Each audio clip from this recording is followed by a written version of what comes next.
Ahora hay 4 preguntas para esta noche y son preguntas difíciles de contestar en breve, pero voy a tratar lo mejor que puedo responder estas preguntas. La primera es la siguiente: si la vida de Cristo es importante,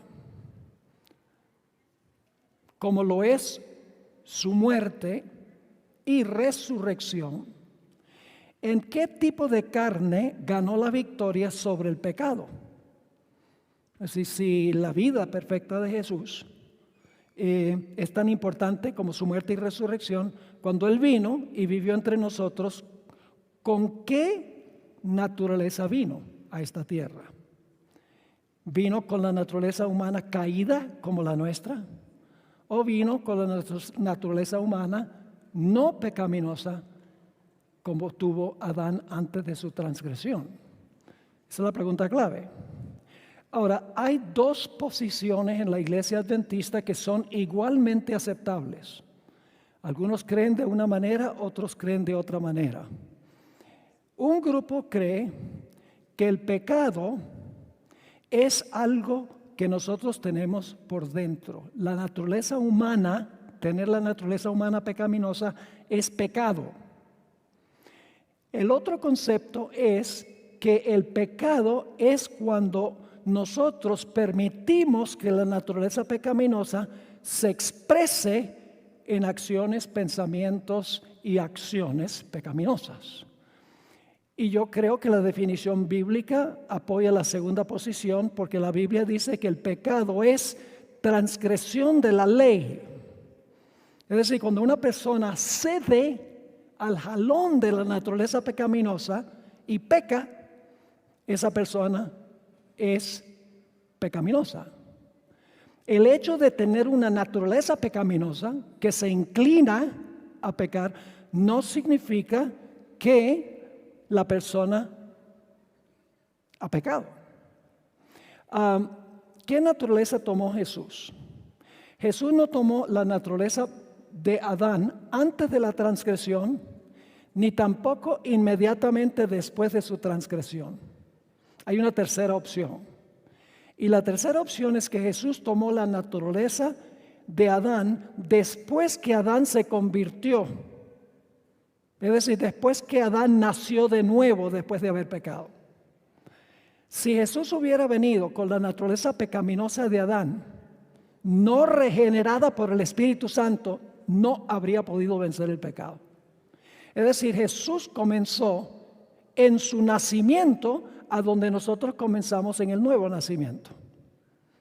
En nuestra vida entra un poder, el poder del Espíritu Santo, que subyuga la naturaleza pecaminosa, que vence la naturaleza pecaminosa, para que no permitamos que la naturaleza pecaminosa se exprese en pecado. ¿Me están entendiendo lo que estoy diciendo?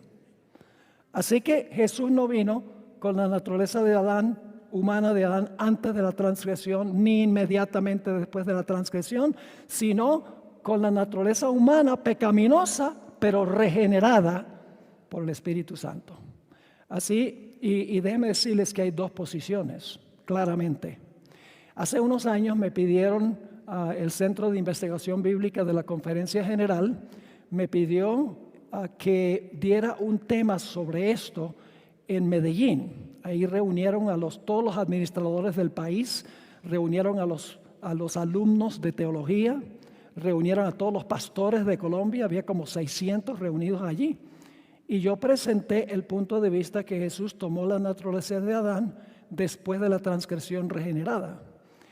Y los alumnos, los que estaban ahí, se sorprendieron. Y algunos decían, esto es una herejía, a nosotros no nos han enseñado eso. Y la razón es que durante los últimos 30 o 40 años ellos han ido al seminario y han aprendido eso, que Jesús tomó la naturaleza de Adán después de la transgresión. Y bueno, hubo tanto revolú que Ángel Manuel Rodríguez, quien era el director de BRI, el Instituto de Investigación Bíblica de la Conferencia General, se paró y les dijo, ¿cuál es el alboroto? La posición que presentó el pastor Bohr es una de las 2 que son aceptadas en la iglesia adventista. Hay 2 puntos de vista. e hizo una muy buena presentación. Aclaró delante de todos. Así que no podemos decir, el que no esté de acuerdo conmigo, eliminado. Porque las dos posiciones son aceptables. Ahora, lo que tenemos que tener cuidado es no criticar a los demás por la posición que ellos sostienen. Tenemos que estar persuadidos nosotros de la posición que tenemos por nuestro estudio de la Biblia y por nuestro estudio del espíritu de profecía. El segundo punto, segunda pregunta es, si creemos que Dios escogió a las personas para que fueran salvas, y entre paréntesis predestinación, ¿cómo se explica cuando se dice que en los tiempos finales Satanás engañará, si fuere posible, aún a los escogidos? Pues si la Biblia dice que engañará, si fuere posible, a los escogidos, pues entonces debe ser posible. La gente razona así. Pero eso es una declaración hipotética. Si fuere posible significa que no va a ser posible. Y usted dice, ¿cómo sabemos eso? Por una razón sencilla. Y es que en Mateo 24:31 dice que cuando Jesús venga, viene a recoger a sus escogidos. Pues si viene a recoger a sus escogidos, debe ser que no cayeron, porque si no, no viene a recogerlos. ¿Me entiende lo que estoy diciendo? Así que los escogidos, las tentaciones durante el tiempo de angustia van a ser tan fuertes que dice, si fuera posible, aún a los escogidos engañaría, pero no van a ser engañados, porque Jesús cuando venga viene a recoger a sus escogidos. Número 3, si Jehová del Antiguo Testamento es el mismo Jesús en el Nuevo, ¿por qué Isaías 53:6 dice que son dos personas? Y entonces cita el versículo, todos nosotros nos descarriamos como ovejas, cada cual se apartó por su camino, mas Jehová cargó en él el pecado de todos nosotros. Es decir, hay uno que carga los pecados sobre el otro. Ahora, yo creo que lo que esta persona está diciendo es que las dos personas llevan el nombre de Jehová. ¿Cómo es posible que Jehová coloca sobre los pecados sobre Jehová? La respuesta es muy sencilla.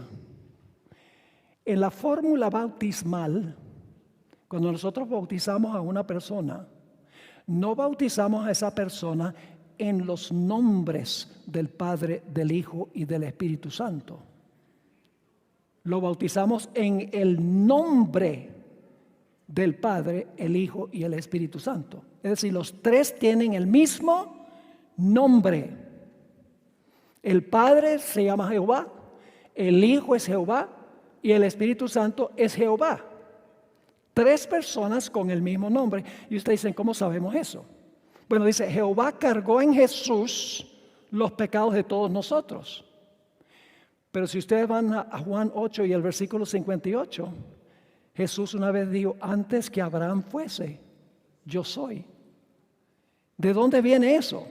De Éxodo 3, a donde se le apareció Jehová en la zarza ardiente. Dice que se le apareció Jehová en la zarza. ¿Y quién fue el que se apareció en la zarza? No fue el Padre. ¿Quién fue? Jesús. Porque Jesús en Juan 8:58 dijo, yo, antes que Abraham fuese, yo soy. Así que la respuesta es que los tres tienen un nombre. Ahora, la cuarta pregunta, ¿en qué fecha inició Jesús su ministerio en el lugar santo? ¿Y en qué fecha pasó al Santísimo? Bueno, tenemos que mirar las fiestas judías para entender esto. Había 4 fiestas primaverales. La primera era la Pascua, la segunda era el pan sin levadura y la tercera fiesta era las primicias. Y luego pasaban 50 días y venía el Pentecostés. ¿qué aspecto del ministerio de Jesús representa la Pascua? Su muerte. Él es nuestro Cordero, inmolado. Es decir, la Pascua se cumple cuando Cristo murió. Luego, ¿qué representa el pan sin levadura? Pues, ¿el cuerpo de Jesús tenía pecado? No. Y por eso, cuando su cuerpo, representando el pan, reposó en el sepulcro, su cuerpo no vio corrupción, porque no tenía la levadura del pecado. Es decir, la Pascua era el 14 de Nisan, el pan sin levadura era el siguiente día, el 15 de Nisan, y luego el 16 de Nisan se mecía una gavilla en el santuario delante de Jehová, y esa fiesta representa la resurrección de Jesús. Y luego pasaban 50 días y venía el día del Pentecostés. Ahora, ¿qué representa el día del Pentecostés? El día del Pentecostés se vieron llamas de fuego y un recio viento. ¿Qué anunciaba el fuego del cielo y el recio viento? Hermanos y hermanas, anunciaba que Jesús había comenzado su ministerio intercesor en el santuario celestial. Es decir, nosotros sabemos que Jesús murió en el año 31 de la era cristiana, un 14 de Nisan a las 3 de la tarde, a la hora novena. Fue sepultado, su cuerpo descansó en el sepulcro, no vio corrupción porque en él no había levadura de pecado. Y luego el siguiente día, 16 de Nisan, Jesús resucitó, pasaron 50 días, Jesús fue instalado en el cielo como sumo sacerdote para interceder por los que se allegan a él. Y luego, tendríamos que estudiar un tema completo, pero lo voy a abreviar.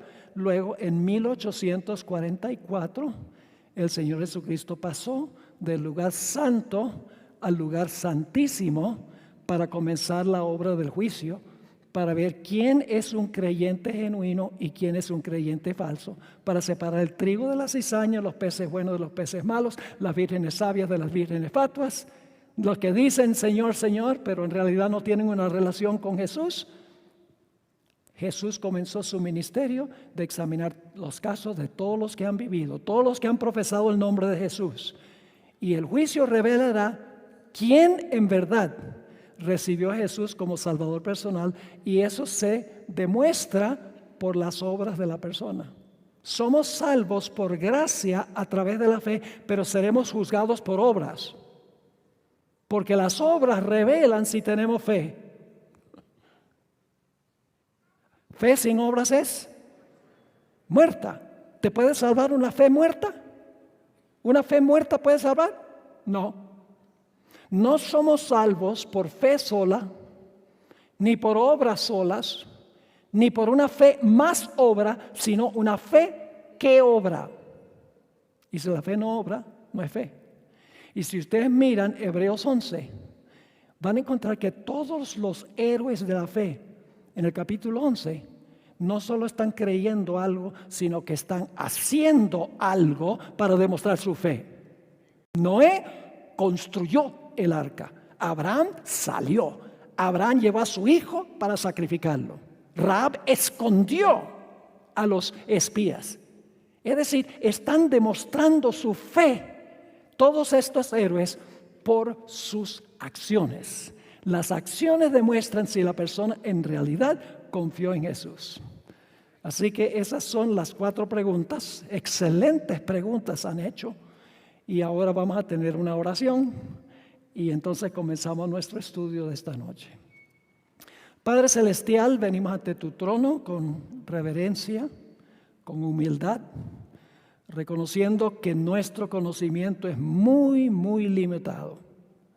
Por eso necesitamos la presencia de tu Santo Espíritu, para que el Espíritu que inspiró la Biblia pueda venir y estar aquí para explicárnosla. Porque como seres humanos no podemos comprenderla ni tampoco podemos obedecerla. Así que pedimos tu compañía. Abre tu santo libro. Cambia corazones. Te lo rogamos en el nombre de Jesús. Amén. Quiero comenzar formulando una pregunta. ¿Qué distingue al Dios verdadero de todos los falsos dioses? ¿Qué distingue al Dios verdadero de todos los falsos pretendientes? Vamos a Isaías 46, 9 al 11, a donde nos explica qué distingue al verdadero Dios de todos los que quieren ser Dios pero no son.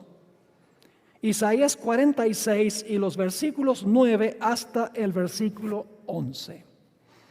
Aquí dice el profeta Isaías, Dios está hablando aquí: acordaos de las cosas pasadas desde los tiempos antiguos, porque yo soy Dios y no hay otro Dios, y nada hay semejante a mí. Fíjense lo que dice: yo soy Dios, no hay otro Dios, y nada hay semejante a mí. ¿Por qué? Versículo 10. Que anuncio lo por venir desde el principio, y desde la antigüedad lo que aún no era hecho. Que digo, mi consejo permanecerá y haré todo lo que quiero. Que llamo desde el oriente al ave y de la tierra lejana al varón de mi consejo. Yo hablé y lo haré venir. Lo he pensado y también lo haré. ¿Qué distingue al Dios verdadero de todos los falsos dioses? El hecho de que Dios conoce el fin desde el principio. Dios no tiene que esperar que las cosas ocurran. Él ya sabe de antemano en la eternidad todo lo que va a ocurrir en la historia del planeta Tierra.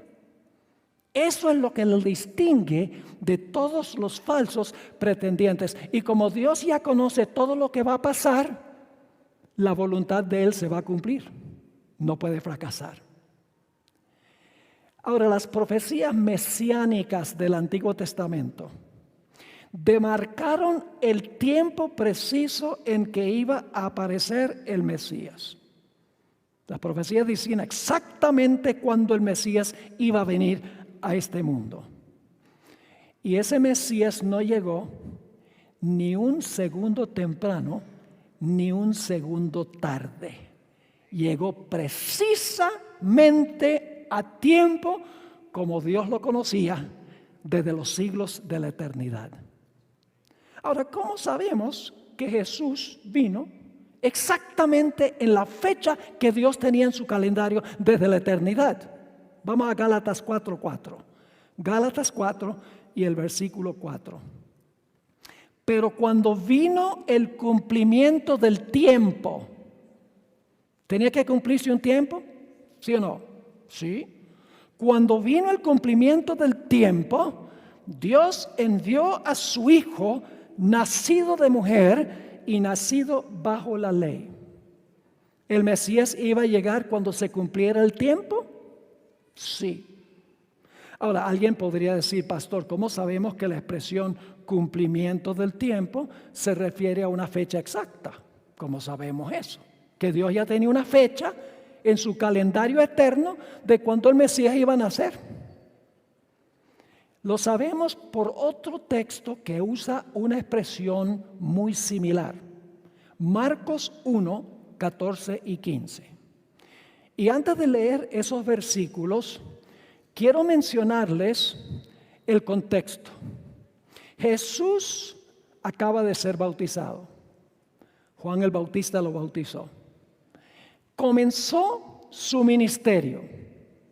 Y ahora Jesús va a comenzar su ministerio. Y fíjense las palabras que usa Jesús para comenzar su ministerio.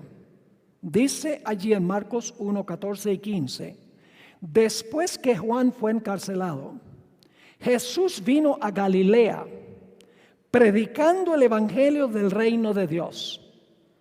Es decir, después que Jesús se bautizó, ¿qué sucedió? Vino a Galilea y comenzó ¿a qué?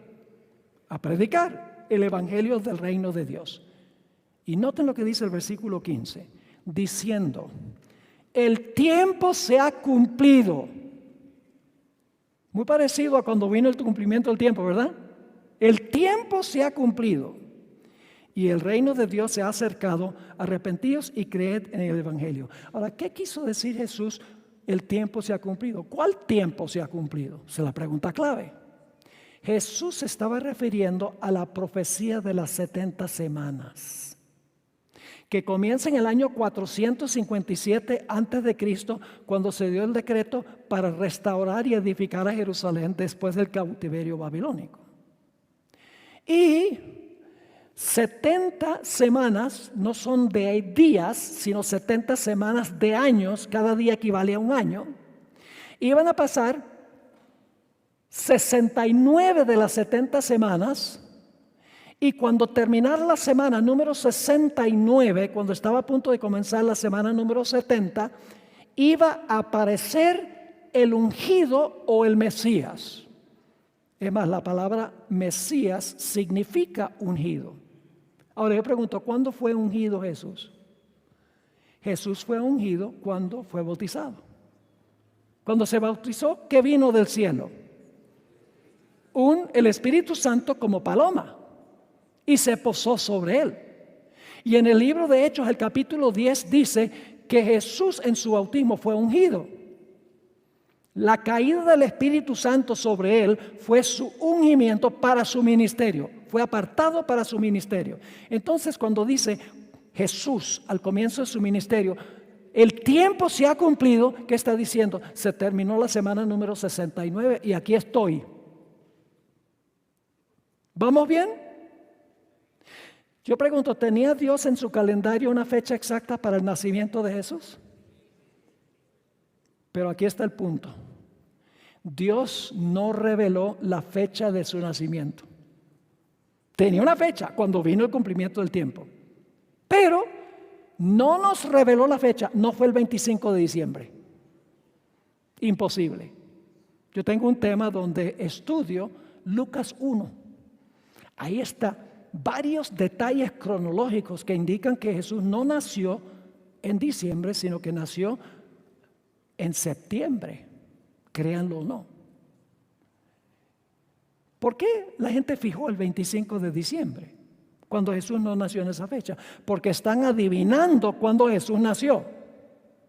Porque Dios no reveló la fecha, y la razón es que si se hubiera revelado la fecha, la gente hubiera idolatrado la fecha y se hubiera olvidado del Salvador.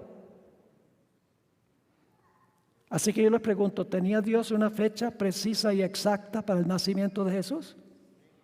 ¿O es que Dios dijo, las circunstancias están difíciles, yo voy a demorar un poco más? ¿O las cosas están bien, yo me voy a adelantar para que venga un poquito antes? ¿Creen que eso sucedió así? No. Quiero leerles una cita del deseado de todas las gentes. Tremenda cita esta. La venida del Salvador había sido predicha en el Edén. ¿Cómo se predijo en el Edén la venida del Redentor? Génesis 3:15. La simiente de la mujer iba a aplastar la cabeza de la serpiente. Sigue diciendo, cuando Adán y Eva oyeron por primera vez la promesa, esperaban que se cumpliese pronto. Dios dijo, va la mujer a tener un hijo y ese hijo va a aplastar la cabeza de la serpiente. Y ahora escuchen esto, dieron gozosamente la bienvenida a su primogénito, esperando que fuese el libertador, pero resultó ser un asesino. Sigue diciendo, los que recibieron la promesa primero murieron sin verlo. Desde los días de Enoc, la promesa fue repetida por medio de patriarcas y profetas, manteniendo viva la esperanza de su aparición, y sin embargo no había venido.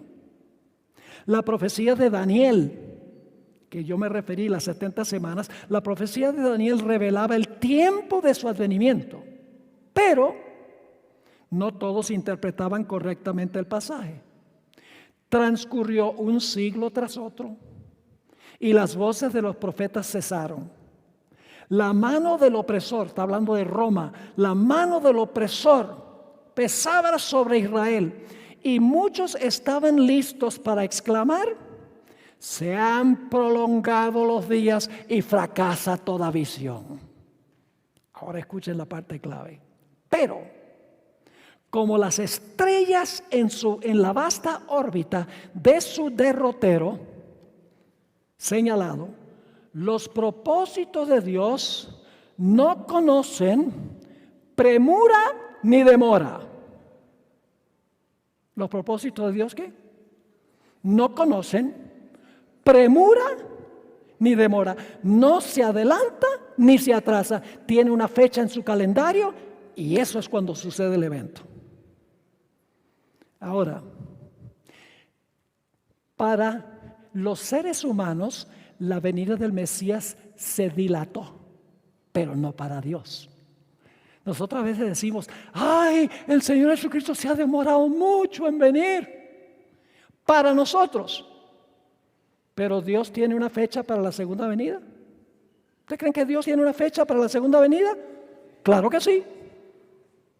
¿Corre la fecha? Ah, no, la gente no está lista, voy a cambiar la fecha para acá. O la gente se adelantó y se alistó más rápido, entonces voy a adelantar la segunda venida. No, Señor, hay una fecha en el calendario de Dios y en esa fecha viene Jesús. Noten Marcos 13:32, Marcos 13:32. Jesús dijo: pero de aquel día y de la hora nadie sabe, ni aun los ángeles que están en el cielo, ni el Hijo, sino el Padre. ¿Tiene el Padre una fecha para la segunda venida? Tiene una fecha, claro que sí. Ahora escuchen, en la eternidad pasada, el Padre y el Hijo se reunieron para planear todos los eventos del ministerio de Jesús. No solo los eventos, sino las fechas en que iban a ocurrir esos eventos. Ahora alguno dice: pero pastor, ¿acaso nosotros no podríamos adelantar la segunda venida de Jesús? No. Yo pregunto, ¿creen ustedes que Dios sabía cuándo su pueblo iba a estar listo para la segunda venida? ¿Creen que Dios sabe cuándo el pueblo iba a estar listo? Claro, Dios puso la fecha de acuerdo a cuando Él sabía que su pueblo iba a estar listo. Pero no es el caso de que Dios dice: ah, no, esa gente no está lista todavía, vamos a correr la fecha un poco más adelante. No. Dios puso la fecha en su calendario de acuerdo a cuando Él sabía que su pueblo iba a estar listo. Dios no lo coloca arbitrariamente, dice: esta es la fecha y si no estás listo, mala suerte. Él sabía cuando el pueblo iba a estar listo y puso esa fecha en su calendario, porque Él puede ver el fin desde el principio. El Padre y el Hijo se reunieron en la eternidad pasada, antes que Jesús se encarnara, y planificaron todos los eventos del ministerio de Jesús, de comienzo a fin. No solo los eventos, sino también las fechas para esos eventos. Pero ahora escuchen esto, muy importante. Cuando Jesús se reunió con el Padre en el cielo, Jesús vio todo el plan. Es decir, Él vio todos los eventos y las fechas de comienzo a fin que iban a ocurrir cuando Él viniera a la tierra. Pero cuando Jesús estuvo en la tierra, Él no tenía acceso a todo el plan. Cada día el Padre le revelaba dónde debía ir y qué debía hacer. Por eso Jesús dijo en Juan 5 y el versículo 30, no puedo yo hacer nada por mí mismo. Según oigo, así juzgo. Y mi juicio es justo, porque no busco mi voluntad, sino la voluntad del que me envió, la del Padre. Ahora, ¿cómo podía saber Jesús dónde debía ir y qué debía hacer? ¿Cómo sabía el momento preciso en el plan que él había visto en el cielo, pero en la tierra no tenía acceso a todo el plan? El Padre le revelaba el plan todos los días. ¿Cómo lo hacía el Padre? De 5 maneras. 1, Jesús tenía una vida íntima de oración con el Padre. Tenía una comunión especial con el Padre. Hablaba con el Padre. En segundo lugar, Jesús conocía las Escrituras al derecho y al revés. Y las Escrituras revelaban los eventos de su vida. ¿Recuerdan en el camino a Emaús, después de la resurrección? Los dos seguidores de Jesús dicen: nosotros pensábamos que Él era el que iba a redimir a Israel, pero ahora es el tercer día y estamos chasqueados. Y dice en Lucas 24, 25 al 27, comenzando desde Moisés y por todos los profetas, les reveló en todas las Escrituras las cosas concernientes a Él. Jesús actuaba cada día de acuerdo a lo que estaba en el plan. En el cielo había visto todo el plan, pero en la tierra el Padre le revelaba el plan cada día. Así que la oración. En segundo lugar, un conocimiento tremendo de las Escrituras.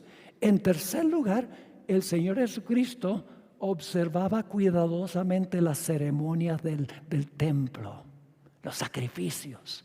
Más adelante le voy a leer una cita. Veía cómo subía el incienso y de repente Él llega y dice: esto algo tiene que ver conmigo. Cuando hizo su primera visita a Jerusalén, eso ocurrió. Eso demuestra que Jesús no conocía todo el plan. Tenía que aprender todos los elementos del plan y hacer la voluntad de su Padre. En cuarto lugar, Jesús era un observador muy cuidadoso. Él se fijaba en las providencias de cada día. Cuando se aparecía una persona, cuando esta persona decía esto, el Señor Jesucristo miraba con cuidado. Y eso le ayudaba a saber qué decir en esas circunstancias. Y en último lugar, el Señor Jesucristo pasaba mucho tiempo en medio de la naturaleza. La mitad de las parábolas de Jesús se basan en la naturaleza. Aprendió mucho en la naturaleza en cuanto al plan de su Padre. Por esos 5 medios, el Señor Jesucristo conocía cada día lo que debía ocurrir. Permítanme darles un ejemplo en Juan 9 y el versículo 3 y el versículo 4. ¿Ustedes recuerdan que Jesús sanó a un ciego de nacimiento? Ahora fíjense lo que dice. Los discípulos le preguntan a Jesús en Juan 9, ¿quién pecó, este o sus padres, para que naciera ciego? Y fíjense lo que responde Jesús.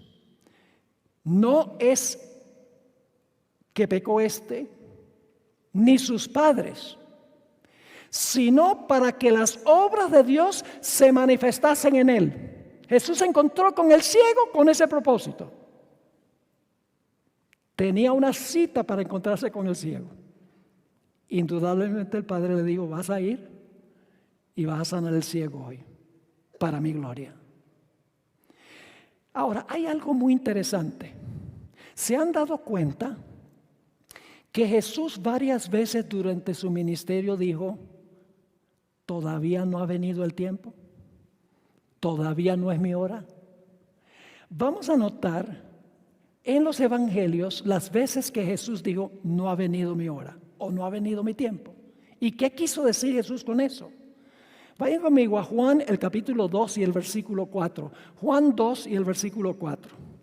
Jesús está en una boda en Caná y se acaba el vino. Y la mamá del Salvador vino y le dijo: se acabó el vino. Y el Señor Jesucristo le dijo algo muy interesante a su madre. Juan 2:4 dice: ¿qué tienes conmigo, mujer? Aún no ha venido mi hora. ¿Cuál hora? ¿A qué se está refiriendo Jesús? No ha venido mi hora cuando le dice eso a su mamá. Vamos a notar un segundo ejemplo. Juan 7. Y vamos a leer el versículo 6 y luego vamos a leer el versículo 8. Jesús tenía hermanos porque José era más viejo que María. Había tenido hijos con una esposa anterior a María. Probablemente su esposa había muerto. Y esos son los hermanos de Jesús en los evangelios. Porque María no tuvo hijos antes que Jesús, porque era virgen, según la Biblia. Pero los hermanos eran de un matrimonio anterior de José. Y los hermanos de Jesús durante todo su ministerio le hacían la vida difícil. Gracias a Dios se convirtieron. Después que Jesús se resucitó, sus hermanos se convirtieron. Pero durante su ministerio le hicieron la vida difícil.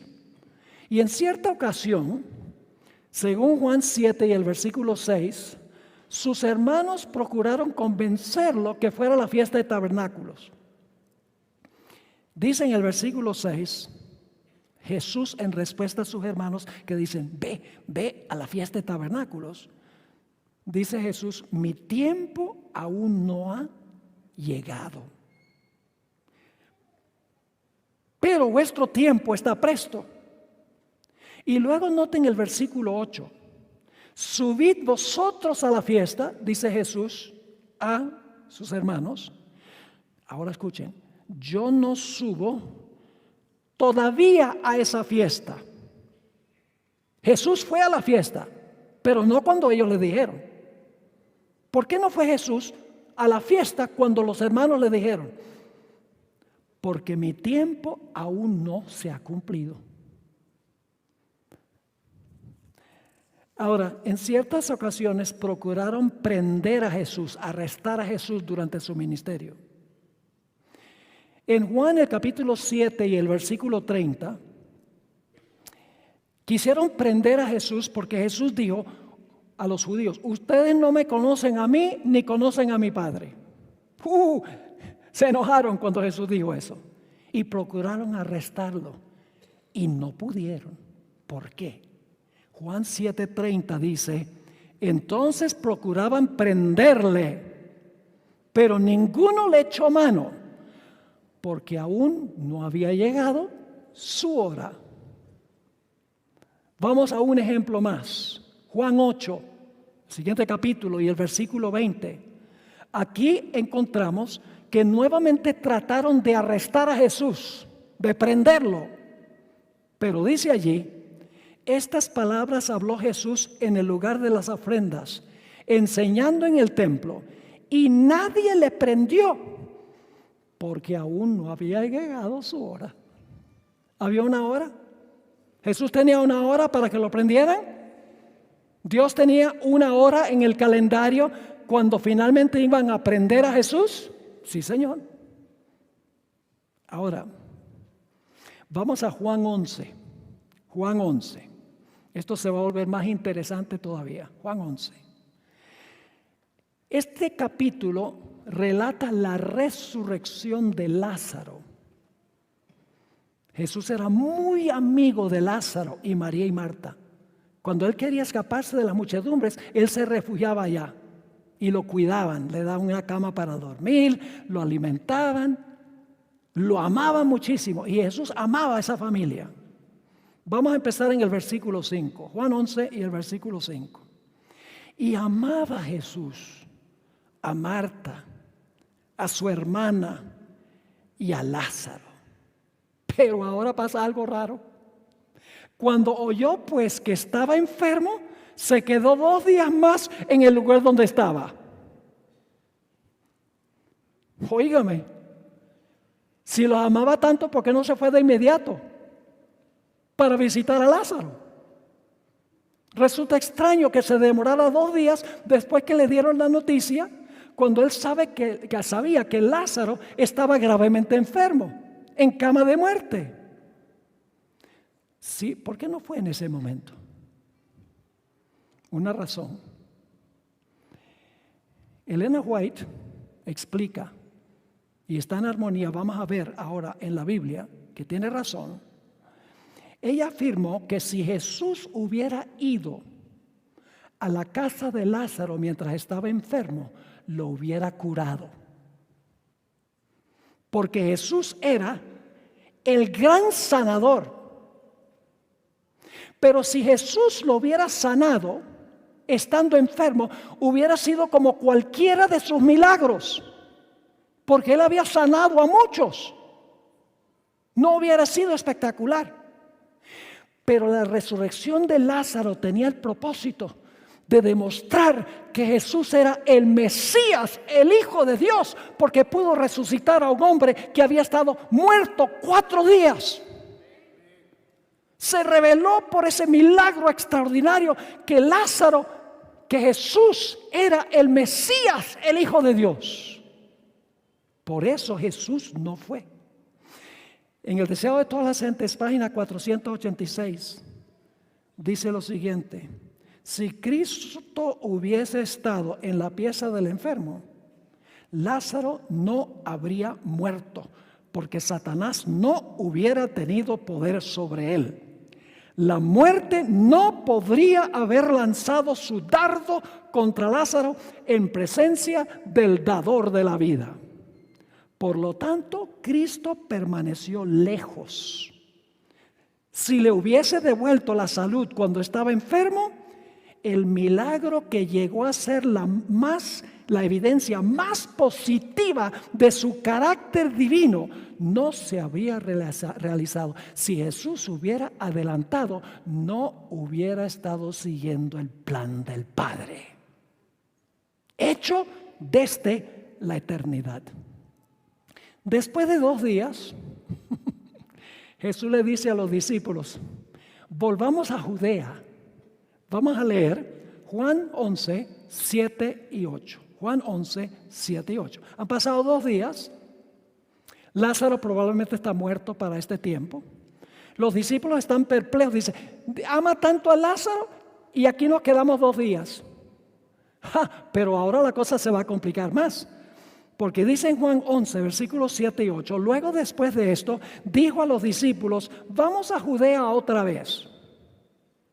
Óigame, los discípulos no les gustó lo que Jesús dijo. ¿Saben por qué? Porque en Juan 8, el Señor Jesucristo había dicho: antes que Abraham fuese, yo soy. Y levantaron piedras para apedrearlo. Era un lugar peligroso, Judea. Y en el capítulo 10, Jesús había dicho: yo y el Padre somos uno. Y una vez más recogieron piedras con la intención de apedrear a Cristo. Así que Jesús dice: ahora volvamos a Judea. Y los discípulos dicen: pero ¿estás loco? Versículo 8, le dijeron los discípulos: Rabí, ahora procuraban los judíos apedrearte y otra vez vas allá. Y luego Jesús dijo algo muy extraño en respuesta a lo que ellos dijeron. Y ellos no entendieron nada de lo que Jesús estaba diciendo. Sigue diciendo: respondió Jesús: ¿no tiene el día 12 horas? Bueno, ¿y eso qué tiene que ver con ir a Judea? ¿Acaso no tiene el día 12 horas? Y luego dice: el que anda de día no tropieza, porque ve la luz de este mundo. Pero el que anda de noche tropieza porque no hay luz en él. Ahora, ¿qué quiso decir Jesús cuando dijo: no tiene el día 12 horas? Les voy a explicar y luego vamos a ver en el desarrollo lo que significa eso. Jesús comparó los parámetros de su ministerio con un día. La hora número 1, la parte iluminada del día, las 12 horas iluminadas del día. La hora primera es cuando comenzó su ministerio. Y la hora número 12 es cuando Jesús fue prendido para ir a la cruz. No es un día literal. No son 24 horas literales. No. La palabra día es simbólica de todo su ministerio. ¿Ok? ¿Y qué quiso decir Jesús? ¿No tiene el día 12 horas? Y luego dice: el que anda de día no tropieza porque ve la luz del mundo, pero el que anda de noche tropieza porque no hay luz en él. ¿Qué quiso decir Jesús con eso? Nuevamente, el Deseo de todas las gentes, página 485, nos dice algo muy interesante. Dijo Jesús: estoy bajo la dirección de mi Padre. mientras hago su voluntad, mi vida está segura. No había llegado la hora número 12, que fue su arresto. Por lo tanto, él dice, no es la hora número 12. Así que yo puedo ir a Judea. No hay problema. Sigue diciendo, mis 12 horas del día no han terminado todavía.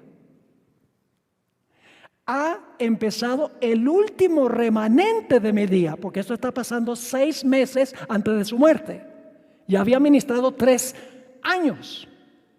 Así que Jesús dice, ha empezado el último remanente de mi día, es decir, de mi ministerio. Pero mientras queda algo de mi día, estoy seguro. El que anda en la senda de su propia elección, eso es andar de noche, donde Dios no le ha llamado, tropezará. Para él el día se convierte en noche y donde quiera que esté, no está seguro. El que no sigue el plan de Dios tiene que tener miedo de ir a Judea. Pero hasta que llegue la hora número 12 de mi ministerio, yo puedo ir a cualquier parte. Y con tal que esté siguiendo el plan de mi Padre, no me pueden poner un dedo encima. ¿Están entendiendo? Ahora, en otra cita, Deseo de todos los gentes, página 486, está hablando de Tomás. Tomás conocía el odio que los judíos le tenían a Jesús. Tenían como objetivo matarlo. Pero este propósito no había tenido éxito. ¿Por qué no tuvo éxito el plan de matar a Jesús? Dice, porque le quedaba todavía una parte del tiempo que el Padre le había establecido. ¿Por qué no pudieron arrestarlo durante su ministerio? Porque la hora de su arresto era la hora número ¿qué? Número 12. Antes de la hora 12, con tal que siguiera el plan del Padre, no le podían poner un dedo encima. Sigue diciendo, durante ese tiempo, Jesús gozaba de la custodia de los ángeles celestiales. Y aún en las regiones de Judea, donde los rabinos maquinaban cómo apresarle y darle muerte, no podía sucederle mal alguno. Porque era la hora número 10.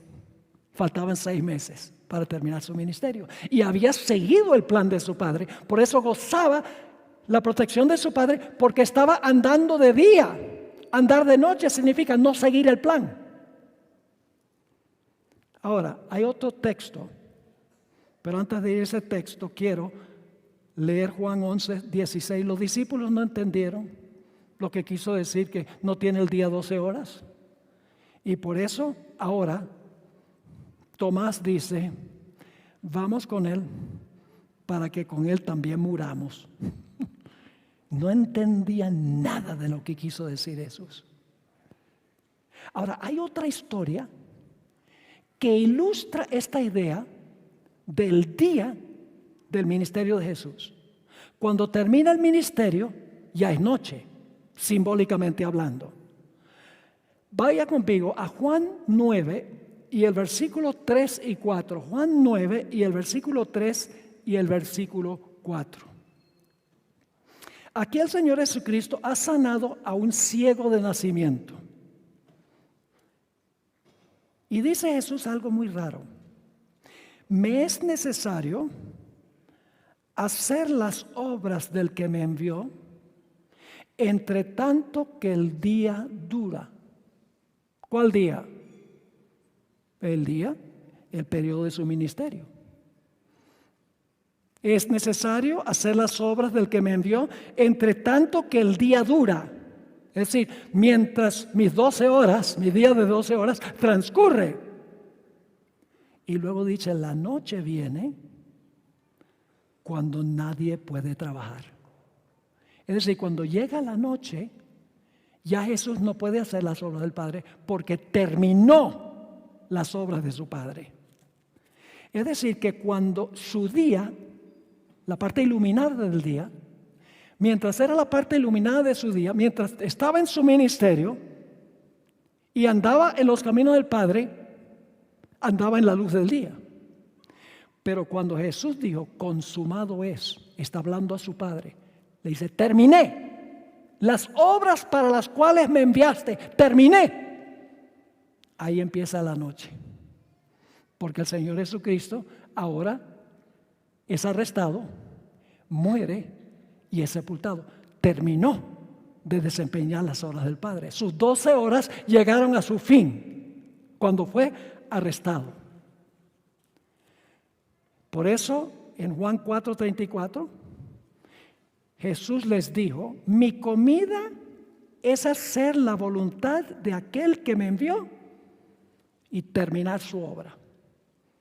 ¿Durante cuánto tiempo desempeñó Jesús la obra de su Padre? ¿Durante su día? ¿Durante la parte iluminada mientras andaba en la luz? ¿Cuándo es que Jesús terminó de desempeñar las obras del Padre? Cuando en la cruz dijo, consumado es, y murió. Ahora, aquí viene el dato interesante. Durante todo su ministerio, Jesús dice, mi hora no ha llegado. Pero al final de su ministerio, Él dice, mi hora llegó. Vamos a leer los versículos. Vaya conmigo a Juan 12 y el versículo 23 y el versículo 27. ¿Ve? El estudio de la Biblia no es un asunto donde yo sencillamente leo, hay que investigar. Hay que escudriñar las Escrituras, porque hay joyas en la Biblia. Ninguna mente humana podría haber inventado todo esto, porque compagina todo perfectamente, porque es conforme al plan del Padre. Noten, en Juan 12 vienen unos griegos a Jesús, y los griegos quieren una entrevista con Jesús. Y Jesús dice algo muy extraño. Felipe y Andrés fueron los que le dieron el mensaje a Jesús que los griegos querían una entrevista con Jesús.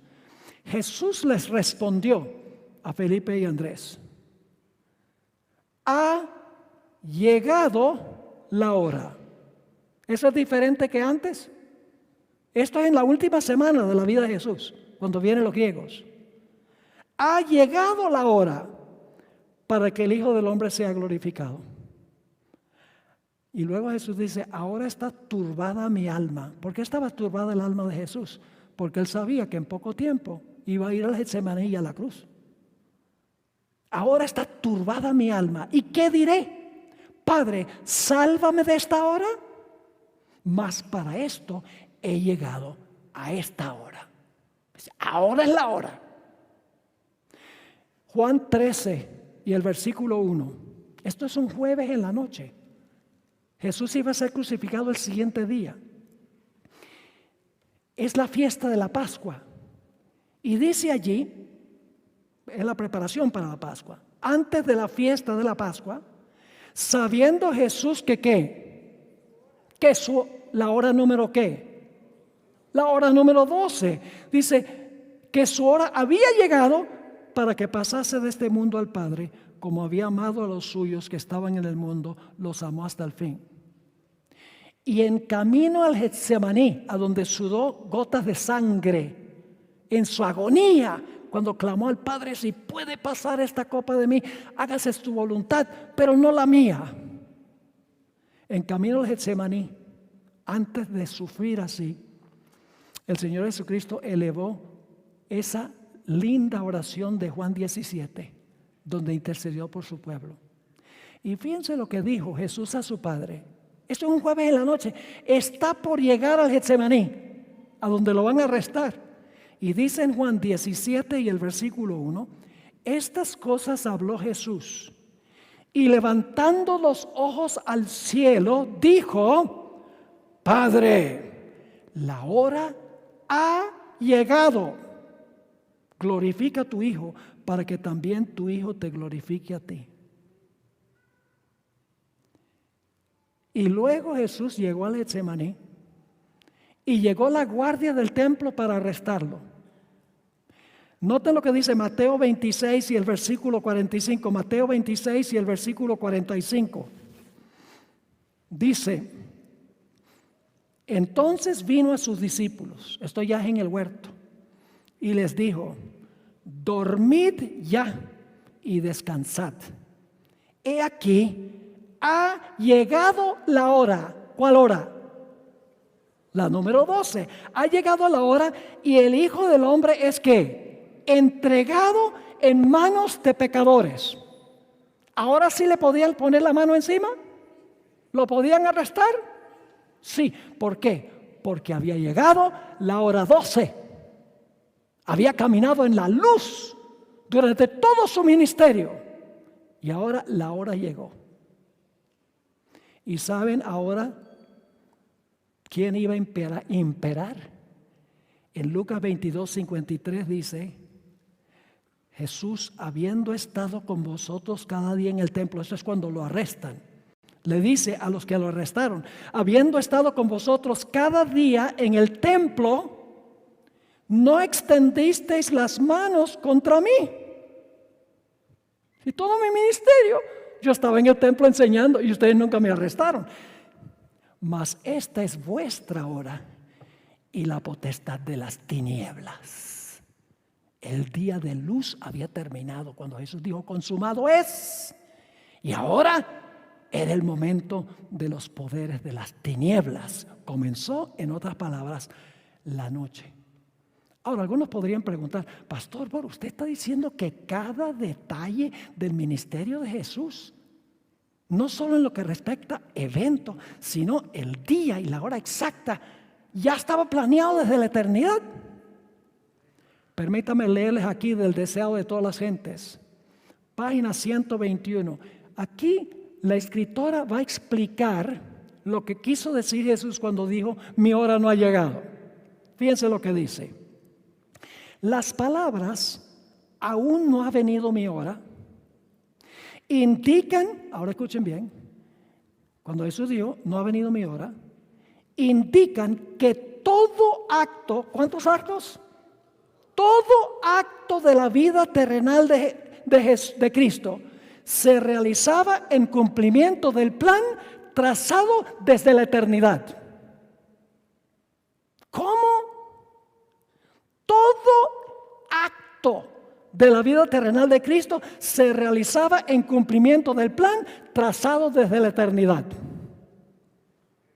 Antes de venir a la tierra, el plan estuvo delante de él perfecto en todos sus detalles. ¿Era un plan detallado? ¿Sí o no? ¿Había fechas? ¿Sí o no? ¿Había lugares? ¿Sí o no? ¿Personas con quienes se iban a encontrar? Sí. Pero ahora viene otro punto. En el cielo el plan estuvo delante de él, todo el plan. Pero ahora fíjense. Pero mientras andaba entre los hombres, era guiado paso a paso por la voluntad del Padre. En el momento señalado, no señalado ¿dónde? En el plan. En el momento señalado, no vacilaba en obrar. Con la misma sumisión, esperaba hasta que llegase el tiempo. Extraordinario. En otra cita, en el Ministerio de Curación, página 380, dice esto, y quiero que recuerden esta cita porque en unos momentos vamos a regresar a esta cita, vamos a completarla. Cristo en su vida terrenal no se trazó planes personales. ¿Qué no hizo Jesús durante su ministerio? No se trazó planes personales. Aceptó los planes de Dios para él y día tras día el Padre se los revelaba. Jesús no decía: bueno, a ver, ¿a dónde voy yo a hacer evangelismo mañana? Vamos a Nazaret. Su comunión con el Padre era tan íntima que cada día el Padre le mostraba el plan para ese día que estaba en el calendario de eventos elaborado antes que surgiera el pecado en el universo. Dios conoce el fin desde el principio. Eso es lo que lo distingue a Él de todos los falsos pretendientes. Ahora, esto se ilustra, el hecho de que Jesús no conocía todo el plan mientras estuvo en la tierra, el Padre le revelaba el plan cada día, se encuentra una ilustración cuando Jesús visitó por primera vez el templo cuando tenía 12 años. Leo del Deseado de todas las gentes, páginas 58 y 59. Por primera vez, el niño Jesús miraba el templo, veía a los sacerdotes de albos vestidos cumplir su solemne ministerio, contemplaba la sangrienta víctima sobre el altar del sacrificio. Juntamente con los adoradores se inclinaba en oración mientras que la nube de incienso ascendía delante de Dios. Presenciaba los impresionantes ritos del servicio pascual. Día tras día veía más claramente su significado. ¿Tenía Jesús todo el conocimiento del plan cuando estuvo acá? No, tuvo que aprender. Dice, día tras día veía más claramente el plan. Todo acto parecía ligado con su propia vida. Se despertaban nuevos impulsos en él. Silencioso y absorto, parecía estar estudiando un gran problema. El misterio de su misión se estaba revelando al Salvador. ¿Quién le estaba revelando el plan? El Padre. No solamente al comienzo de su vida, sino al final. Vamos a leer algunos versículos de lo que ocurrió al final de la vida de Jesús. ¿Saben ustedes que todo lo que iba a suceder con Jesús ya había sido profetizado 1000 años antes que ocurriera? En detalle. Noten el Salmo 22 y el versículo 18. Yo pregunto, cuando Jesús estaba en la cruz, ¿echaron suerte, sí o no? Por sus vestiduras. ¿Por qué pasó eso? Porque en el plan ya había sido anunciado en el Antiguo Testamento. En el Salmo 22 y el versículo 18 dice, esto es 1000 años antes que se está escribiendo, repartieron entre sí mis vestidos, sobre mi ropa echaron suertes. Estaba escrito este aspecto del plan 1000 años antes. ¿Conoce Dios el fin desde el principio? Claro. A Jesús le dieron en la cruz vinagre. 1000 años antes, en el Salmo 69, 21, ya se había dicho que eso estaba en el calendario de Dios. Porque dice en el Salmo 69, 21, me pusieron además hiel por comida y en mi sed me dieron a beber vinagre. ¿Pasó eso 1000 años después? Sí. El escarnecimiento de sus enemigos al pie de la cruz ya se había anunciado 1000 años antes. ¿Recuerdan que los que se reunieron al pie de la cruz dijeron, ese decía que era hijo de Dios? Si de verdad era hijo de Dios, que se salve. Eso es lo que dicen los evangelios. Pero eso se profetizó 1000 años antes. En el Salmo 22, 7 y 8 dice, todos los que me ven escarnecen, estiran la boca, menean la cabeza, diciendo, se encomendó a Jehová, líbrele él, sálvele, puesto que en él se complacía. Las idénticas palabras de sus enemigos al pie de la cruz, escritos 1000 años antes, en los Salmos. ¿Recuerdan que Jesús dijo en la cruz, Dios mío, ¿por qué me has desamparado? Eso estaba en el calendario 1000 años antes.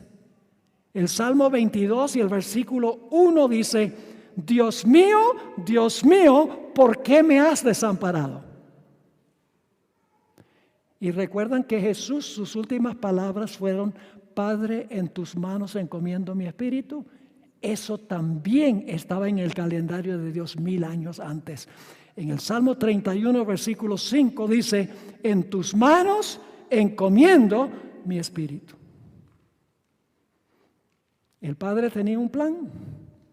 Cada día le revelaba el plan.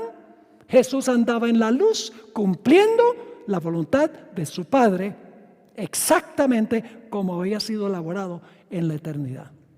Pero ahora queremos preguntarnos, ¿será que Dios tiene un plan para nosotros también? Bueno, eso fue Jesús.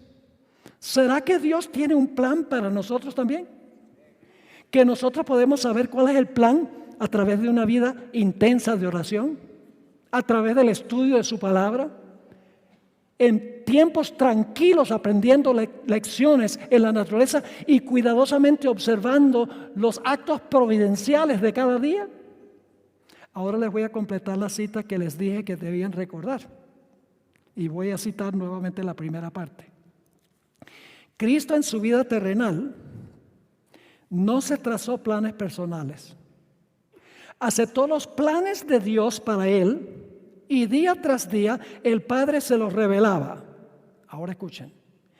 Así deberíamos nosotros también depender de Dios para que nuestras vidas fueran sencillamente el desenvolvimiento de su voluntad.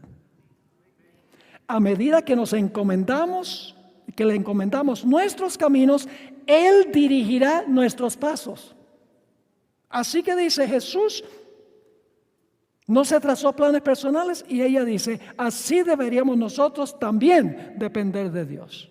Que nuestra vida sea el desenvolvimiento de su voluntad. Y luego continúa la cita diciendo, son muchos los que al idear planes para un brillante porvenir, fracasan completamente. Dejad que Dios haga planes para vosotros. Como niños, confiad en la dirección de aquel que guarda los pies de sus santos. Y luego dice esto es lo que vamos a mirar ahora, la última parte de esta cita, vamos a desarrollarla, le voy a dar ejemplos bíblicos. Dios no guía jamás a sus hijos de otro modo que el que ellos mismos escogerían. Si pudieran ver el fin desde el principio y discernir la gloria del designio que cumplen como colaboradores con Dios. Es decir, si nosotros pudiéramos ver el fin desde el principio, no escogeríamos ningún otro camino que el que estableció Dios para nosotros. Ahora le voy a ilustrar con una historia de la Biblia. La historia de José. Qué espectacular historia. Ustedes saben cómo se desarrolla la historia. José tuvo 2 sueños. El sueño del sol, luna y estrellas y el de las espigas. Y le decía a su padre y sus hermanos, ustedes algún día se van a inclinar ante mí. Como dicen los puertorriqueños, se enfogonaron con él. Se enfurecieron. Que nosotros vamos a inclinarnos ante ti, ni te lo creas. Los hermanos lo odiaban. Y José fue un día para llevarle provisiones a sus hermanos. Y los hermanos estaban buscando la oportunidad de acabar con él cuando no estuviera en la presencia de su padre. Y lo tomaron y tenían la intención de matarlo. Pero ese no era el plan de Dios. Lo que hicieron fue venderlo como esclavo a Egipto. Y los hermanos dicen, problema resuelto. No más sueños que se van a cumplir que nosotros nos vamos a inclinar. ¿Quién dice eso? Problema resuelto. Cuando José iba en camino a Egipto con los ismaelitas para que lo vendieran como esclavo, él no tenía ni la menor idea cómo se iban a cumplir los sueños. Pero dicen patriarcas y profetas que él dijo a sí mismo, yo no entiendo lo que está pasando, pero me propongo que voy a seguir el plan de Dios paso a paso, pase lo que pase. Eso lo dijo él a sí mismo cuando vio las tiendas de su padre en la lejanía mientras estaba siendo llevado a Egipto. Cuando llegó a Egipto, llegó a la casa de Potifar. E hizo tan buen trabajo que Potifar lo puso como jefe de todo, el administrador de la casa. ¿Por qué razón fue necesario para José ser el administrador eficaz en la casa de Potifar? Porque Dios tenía para él un trabajo administrativo mucho más grande. Tenía que aprender administración. Por eso yo pregunto, ¿Dios sabía todo esto antes de que ocurriera? Dios no lo determinó así, pero sabía cómo iba a pasar. Dios no es fatalista, dice, José, mala suerte, tiene que hacer esto. No, Dios sabía cuáles iban a ser las elecciones de José. Así que termina en la casa de Potifar. Excelente administrador, aprendió administración. Pero luego Satanás obra sobre la esposa de Potifar para tratar de seducir a José. Y José termina en la cárcel. Podría haber sido muy fácil para José decir, ve, porque el muchacho bueno, ve, de todos sus hermanos era el bueno. Dice, uno se consagra a Dios y mira lo que pasa. Primero me venden como esclavo y luego, por ser íntegro, termino en la cárcel. ¿Qué justicia hay en esto? Podría haber renegado. Pero Dios tiene un plan. No entiendo el plan, pero Dios tiene un plan. ¿Por qué terminó en la cárcel? Porque tuvo que pulir sus capacidades administrativas. En la cárcel llegó a ser tan eficaz como administrador que el carcelero lo puso a él de carcelero. Imagínense el reo de carcelero. Había una razón por la cual tenía que terminar en la cárcel. Porque tenía que conocer a un panadero y un copero. ¿Están viendo una mano invisible que está dirigiendo esto?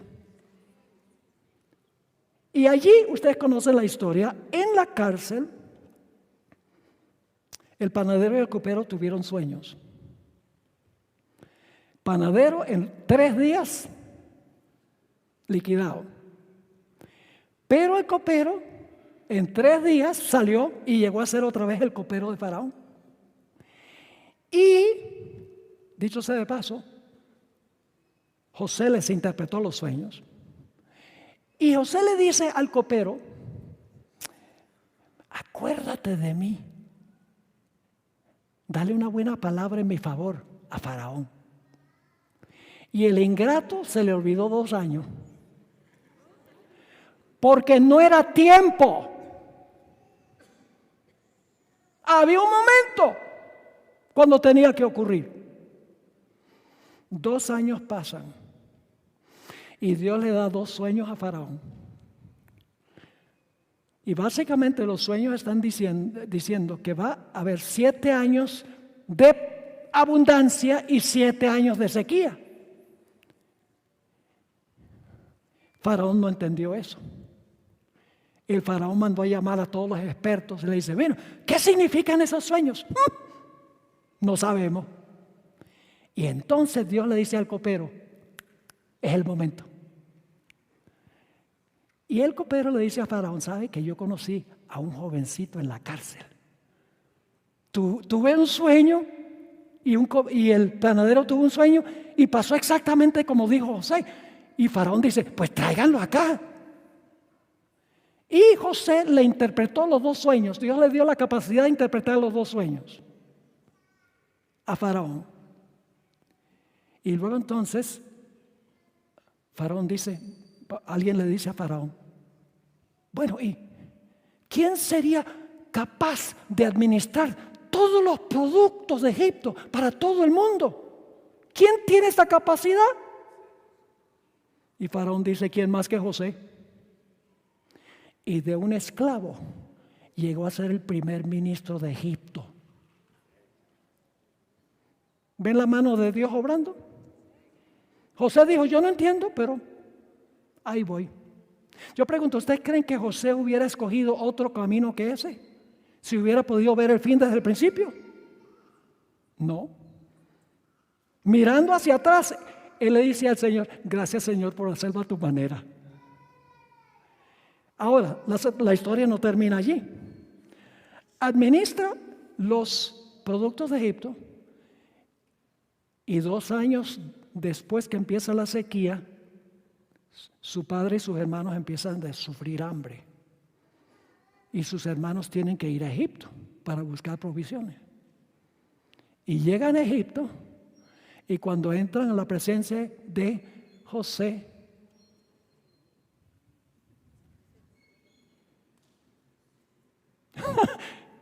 y José está diciendo, se están cumpliendo los sueños. de que se iban a inclinar, y más adelante el padre también se inclina cuando llega a Egipto. Y para hacer una larga historia corta, porque hay mucho más que podríamos decir de esta historia, José se revela a sus hermanos y sus hermanos empiezan a llorar. Ay, José, perdónanos, José. No deberíamos haber hecho eso. Y fíjense lo que le dice José. 3 veces repite lo mismo. Génesis 45, 5 al 8. Génesis 45, 5 al 8. Fíjense lo que le dice José. Ahora pues, no os entristezcáis, ni os pese de haberme vendido acá, porque para preservación de vida me envió Dios delante de vosotros. Versículo 6, pues ya ha habido 2 años de hambre en medio de la tierra y aún quedan 5 años en los cuales ni habrá arada ni siega. Segunda vez. Y Dios me envió delante de vosotros para preservaros posteridad sobre la tierra y para daros vida por medio de gran liberación. Y ahora por 3ª vez, así pues, no me enviasteis acá vosotros, sino Dios, que me ha puesto por padre de Faraón y por señor de toda su casa y por gobernador en toda la tierra de Egipto. ¿Valió la pena que José no renegara? ¡Ay, qué injusticia! Dios, yo te sirvo, ¿y por qué, Señor? No. Dios tiene un plan. Voy con el plan. ¿Debe pasar eso en nuestra vida? Sí. Debe suceder lo mismo con nosotros. Si nos vienen calamidades en la vida, no se pongan a renegar contra Dios. Ya Dios no está con nosotros. No. Sepan, por cierto, que Dios tiene un plan. Ahora escuchen bien. Para cumplir el plan de Dios, todos somos importantes, pero no indispensables. ¿Oyeron lo que dije? Para cumplir el plan de Dios, todos somos importantes, pero no indispensables. Si José no hubiera colaborado con Dios, Dios hubiera puesto otra cosa en su plan. José no era indispensable, pero él escogió seguir el plan de Dios. Fíjense otra historia de la Biblia que es muy interesante. En los días de Esther, el malvado Amán influyó sobre el rey para que diera un decreto para matar a todos los judíos, cometer genocidio, que no quedara ni un solo judío. Y dice que se vistieron de saco y se sentaron en cenizas, afligiéndose, rogándole a Dios que los librara. ¿Saben quién estaba detrás de este complot? En el libro Profetas y Reyes, página 442, dice: Satanás mismo, instigador oculto del plan, estaba procurando eliminar de la tierra a los que conservaban el conocimiento del Dios verdadero. Si hubiera podido acabar con todos los judíos, el Mesías nunca hubiera nacido, porque tenía que nacer de un judío. Esa era la agenda de Satanás. Así que, ¿cómo Dios iba a librar al pueblo de Israel? Bueno, Mardoqueo le mandó un mensaje a Esther. Esther era judía, ¿verdad? ¿También estaba bajo decreto de muerte, Esther? Sí. Ahora fíjense, Esther 4, 13 y 14. Esther 4 y el versículo 13 y el versículo 14. Entonces dijo Mardoqueo que respondiesen a Esther: no pienses que escaparás en la casa del rey más que cualquier otro judío. ¿No crees que tú te vas a escapar porque estás en la casa del rey? Tú eres judía y te van a matar a ti también, porque las leyes de los medos y persas no hacían excepción. Y ahora fíjense lo que le dice Mardoqueo a Esther: porque si callas absolutamente en este tiempo, respiro y liberación vendrá de alguna otra parte para los judíos. ¿Era indispensable Esther? ¿Era indispensable? No, Dios dice a través de Mardoqueo, si tú no vas al rey para interceder por nosotros, la liberación vendrá de otra parte. Eres importante, Esther, pero no indispensable. Así que sigue diciendo, porque si callas absolutamente en este tiempo, respiro y liberación vendrá de alguna otra parte para los judíos, mas tú y la casa de tu padre pereceréis. Y ahora fíjense cómo termina. Y quién sabe si para esta hora has llegado al reino. Yo cambiaría eso. No es quién sabe, Dios sabe. Dice, ¿quién sabe si Dios para este momento y este lugar te colocó como reina? ¿Tenía Dios un plan? ¿Tenía en su calendario una fecha, un lugar y un evento? ¿Y qué hizo Esther? Voy a seguir el plan. Y si perezco, que perezca, pero voy a seguir el plan. Eso es lo que quiere Dios de nosotros. Que a través de la oración, a través del estudio de su palabra, a través de pasar tiempo en medio de la naturaleza para aprender las lecciones que nos enseña, a través de una observación cuidadosa de las circunstancias de la vida, que nosotros sigamos el plan de Dios. Entonces yo pregunto, ¿Dios adelanta o atrasa su plan? No. Yo pregunto, ¿en el calendario de Dios estaba toda la historia de José?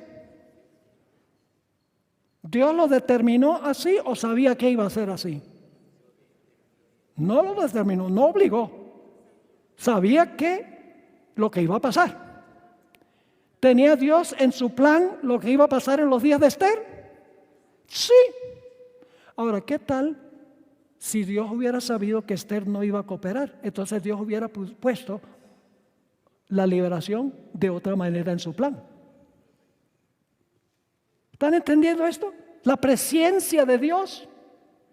Ahora quiero terminar con un versículo muy bien conocido. Romanos 8:28. Romanos 8 y el versículo 28. Y sabemos, no dice tal vez, puede ser, quién sabe. Sabemos que a todas las personas todo le ayuda bien. Sabemos que los que aman a Dios,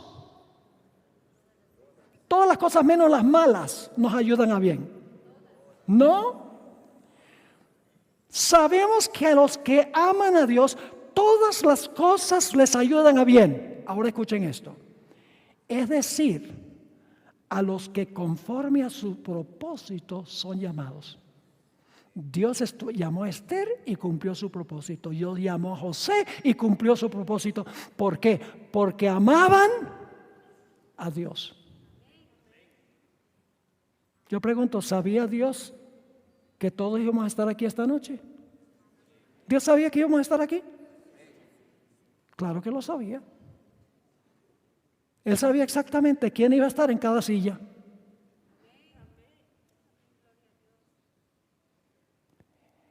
Y sabía muy bien lo que yo iba a decir. Ya tenía el sermón de antemano. Ahora quiero hacer un llamado. Dios sabía que esta noche yo iba a hacer un llamado. Y Dios sabía quién iba a responder al llamado. ¿Cuál es el llamado que estoy haciendo? El llamado que yo estoy haciendo en esta noche, mis queridos hermanos y amigos, es seguir el plan de Dios al pie de la letra, cueste lo que cueste. ¿Cuántos están dispuestos esta noche a decir, Señor, por tu gracia y tu poder, yo quiero seguir tu plan, no importa lo que suceda? ¿Quieren levantar la mano? Gloria a Dios. Ahora quiero dirigirme a aquellas personas que tal vez no han entregado sus vidas al Señor a través del bautismo. Esta noche Dios sabía que yo iba a hacer un llamado al bautismo y Él sabía quién iba a responder. No obliga a nadie a responder, pero Él sabe quién iba a responder al llamado. El bautismo es el comienzo de la vida cristiana.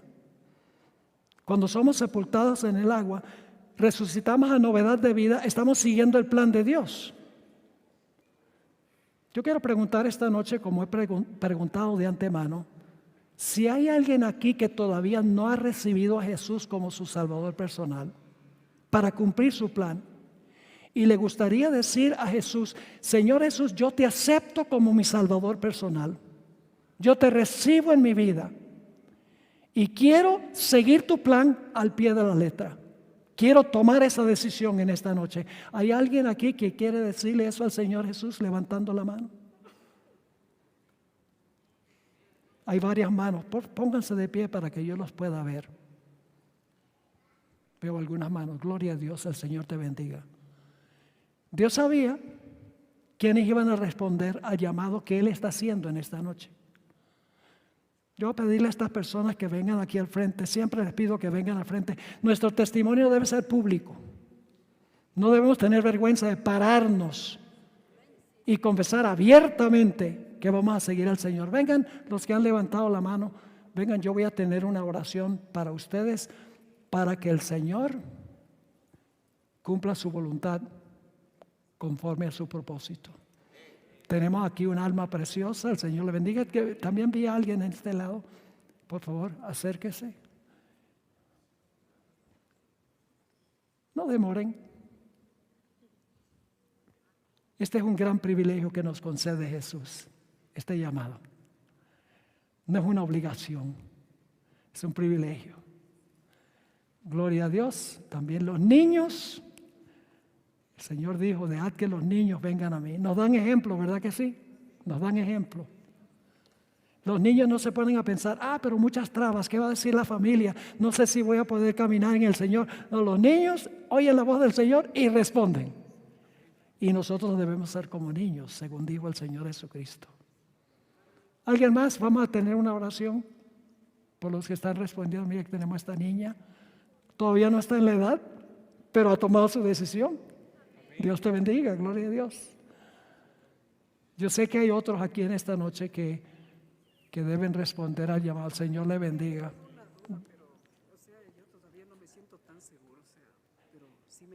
Está bien, gloria a Dios. Venga, únase al grupo.